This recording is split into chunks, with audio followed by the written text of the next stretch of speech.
19대 총선에서 선대위 대변인으로 시작해서 작년 12월에 있었던 대통령 선거 때도 대변인을 했습니다. 그리고 얼마 전에 대변인 자리에서 물러난 이상일 새누리당 의원 스튜디오로 모셨습니다. 어서 오십시오. 안녕하세요. 네, 안녕하세요. 예. 조금 전 조순영 전 의원 오신 거 보셨죠? 네. 국회의원이 특권 내려놓고 정치 쇄신하는 것 의지에 따라 달려있다라고 네. 하셨는데 네. 이 의원님 먼저 의지가 좀 있으십니까? 네, 부끄럽습니다. 일단 19대 국회가 출범한 지 1년 됐는데 네. 저희들이 선거 때는 뭐 열심히 할 것처럼 말씀을 국민께 드리고 나서 예. 선거 끝나고 나서는 뭐 지금 하는지 마는지 흐지부지 하는 듯한 인상을 준 거에 대해서 저도 국회의원의 한 사람으로서 국민께 죄송하다는 생각을 하고요. 네. 그 남의 잘못에는 추상같이 국회가 따지면서 자기 예. 잘못은 관대한 이런 버릇 이거는 좀 고쳐야 되지 않을까. 그래서 우리 조순영 전 대표님 말씀대로 저희들이 진짜 의지를 다시 가다듬고 열심히 좀 해야 되겠다 이런 생각을 하고요. 네. 마침 여야가 새 원내대표가 이제 선출이 돼서 두 분들이 의지를 밝히셨기 때문에 네. 저희들도 기대를 걸고 저희들도 보조를 맞출 생각입니다. 예. 예. 뭐라도 작은 거 하나라도 내려놓고 뭘 시작해야 네. 될까요? 네. 알겠습니다. 예. 적으로 동의합니다. 그 총선 때도 대변인 하셨고 대선 때도 대변인 하셨잖아요. 네네. 예. 초선 의원인데 그 전국 선거 두 차례를 대변인으로 네. 보낸다는 것도 이게 쉬운 일은 아닌 것 같아요. 네네. 뭐 예. 개인적으로는 힘들었지만 뭐 보람이 있었습니다. 큰 선거 2번을 치렀고 또 작은 선거로 치면 경선이 있었고요.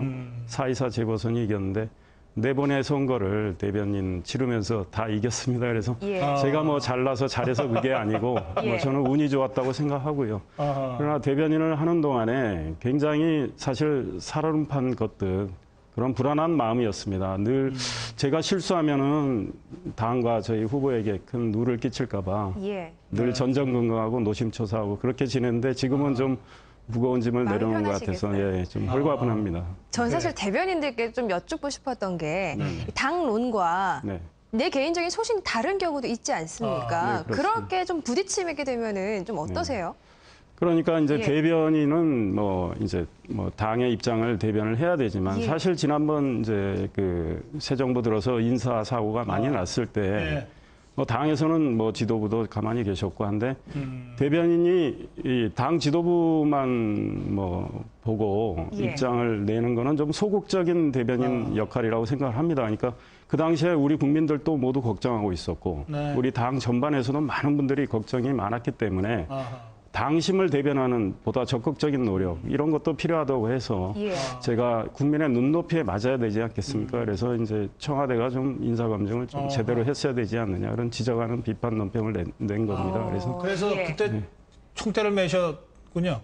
뭐 그런 셈이 됐습니다. 그 이후에 이제 많은 그것 분들이 때문에 미움받아서 잘리신 거 아니에요, 혹시?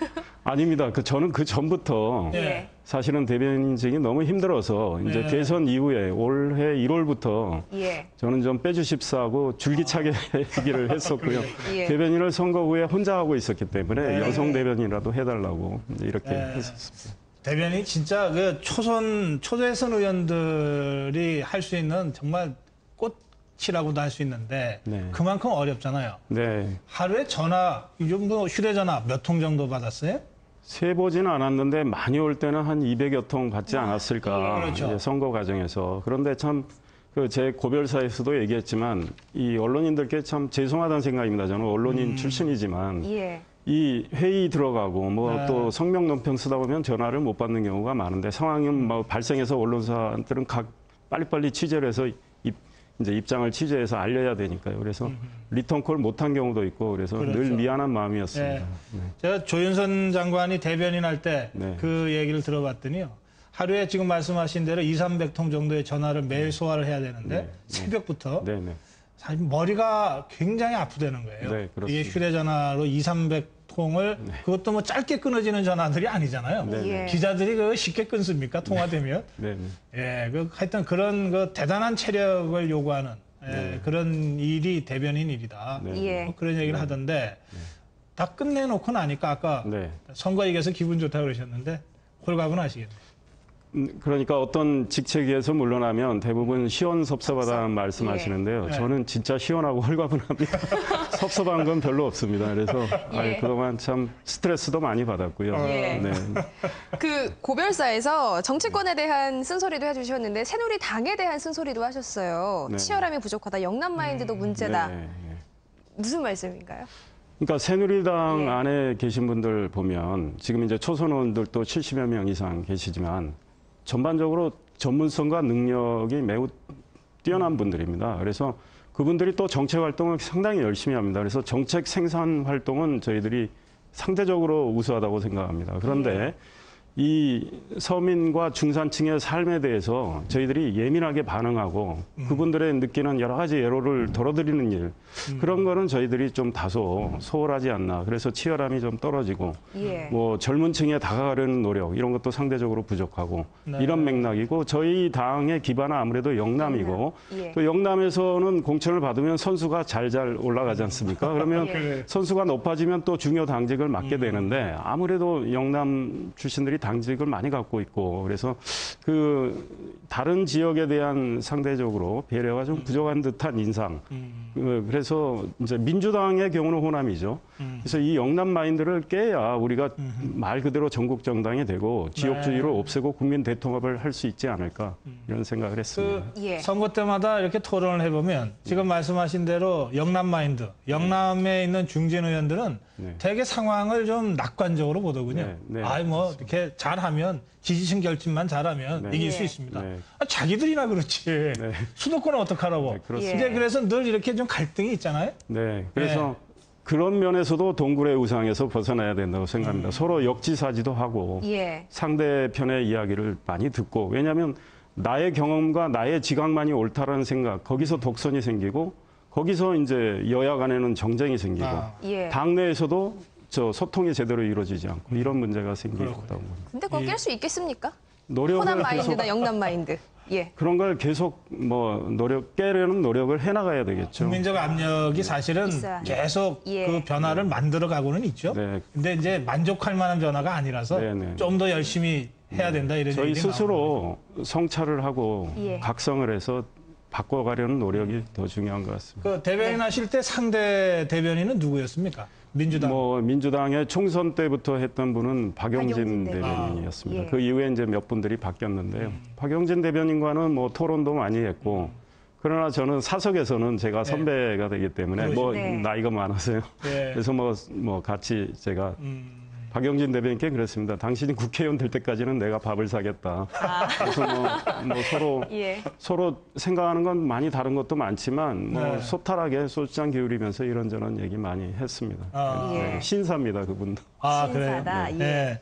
그 제가 진행하면서도 민주당의 박용진 대변인이 나오면 네. 새누리당 쪽 사람들이 조금 껄끄러워 하더라고요. 네. 이게 논쟁을 해야 되는데 네. 쉬운 상대가 아니다. 네.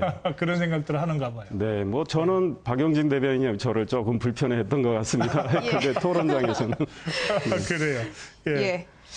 그 지금 이제 이 박근혜 정부 출범 이제 100일이 곧 다가오는데 네. 그동안 좀 어려운 점들이 많았죠. 네네. 예, 어떻게 느끼시고 앞으로 어떻게 갔으면 좋겠다고 느끼시나요? 예, 산뜻한 출발은 못했다고 생각을 합니다. 솔직하게. 그 정부 조직 개편 과정에서도 여야 간에 많은 줄다리기가 있었고 국민들이 보기에는 그다지 중요한 것 같지 않은데 여야가 뭐 사활을 걸고 싸우다시피 했고 그래서 민생은 뒷전에 밀린 인상을 줬고 네. 또 인사에서 많은 사고가 이제 나오면서 국민들이 좀 실망을 했었다고 생각합니다. 그거를 인정하는 바탕에서 네. 이제 비로소 2, 3월 국회는 정부조직 개편 문제로 그랬고요. 그다음 4, 5월 국회는 이제 민생을 위한 추경안을 다루느라고 이제 다른 데 상대적으로 소홀했는데 이제 6월 국회가 본격적으로 일하는 국회가 되지 않나 싶습니다. 그래서 예. 뭐 출발은 좀 산뜻하지 못했고 늦은 감은 있지만 이제부터 그 속도를 좀 내고 분발을 하고 아까 말씀하신 대로 정치 쇄신 노력도 예. 같이 하면서 국민들이 겪는 여러 불편 덜어드리고 민생 챙기고 이래야 되지 않을까 이런 생각합니다. 그 예. 154석인가요? 네, 그렇습니다. 근데 존재감이 없기는 요즘 뭐 몇십석 정당처럼 보였거든요. 네, 좀 부끄럽습니다. 달라질까요, 앞으로? 새 지도부도 이제 들어서서 어떻게 네. 전망하십니까? 원내대표 경선 과정에서 이번에 이제 선출되신 최경환 원내대표 네. 또 같이 이제 경쟁을 하셨던 이주영 이제 여의도 연구원 연구소장. 원장님 예. 예. 이제 소장